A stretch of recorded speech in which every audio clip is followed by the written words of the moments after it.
comprando la Chicago Tire Rives en Resident Evil 4.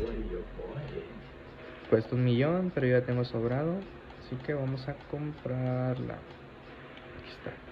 Qué hermosa se ve. Extranjero, extranjero, eso sí que es un arma, claro que sí.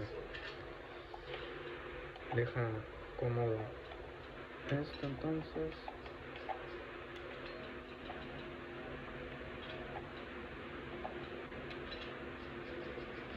Ahí va, gente, porque son una mano, pues está pelado, pero dale, dale.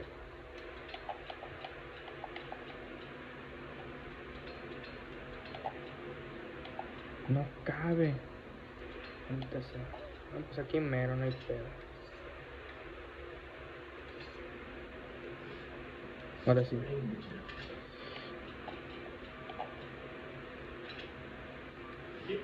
Ah, niñi, gente, saludos.